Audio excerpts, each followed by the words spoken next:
I would describe Latinx With Plants as a little oasis in the middle of like the busy little town called Boyle Heights.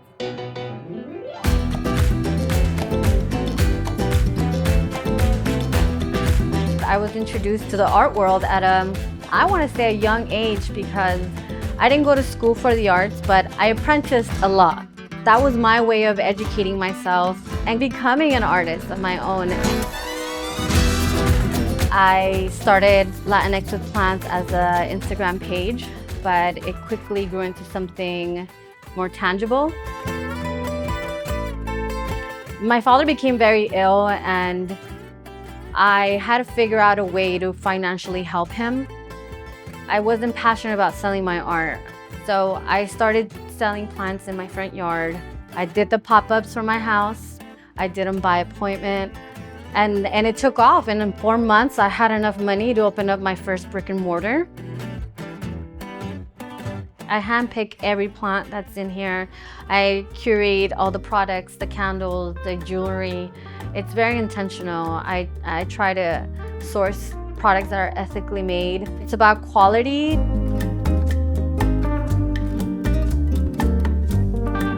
Well, I think my connection with BELLA+CANVAS started when I was screen printing my own gear. I'm of the opinion that invest in staple pieces that are gonna last you forever.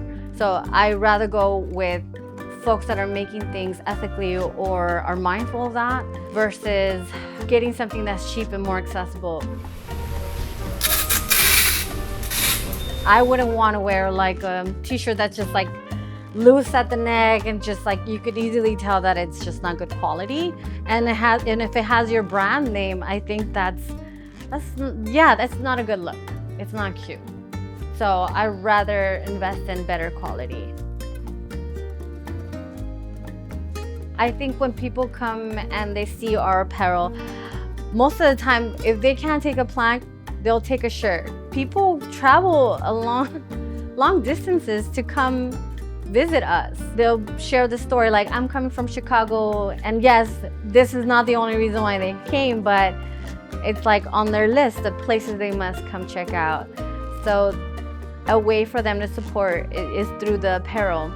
A way to show their pride is through the apparel. My friend told me someone saw my shirt in Mexico City, and that almost made me like tear up. The fact that my art is traveling, it's really moving, and it only solidifies like that what I'm doing is going in the right direction.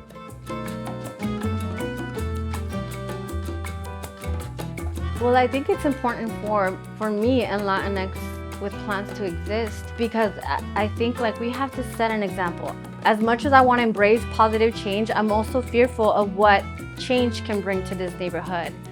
I would hate to see this street in particular, even though it's crazy as hell. There's moments where I'm like, why am I here? I still get the elders, I still get young people that come in here and are so grateful that we exist and that they don't have to go to the west side, they don't have to go to Highland Park anymore, and feel like they're supporting and adding value to the neighborhood.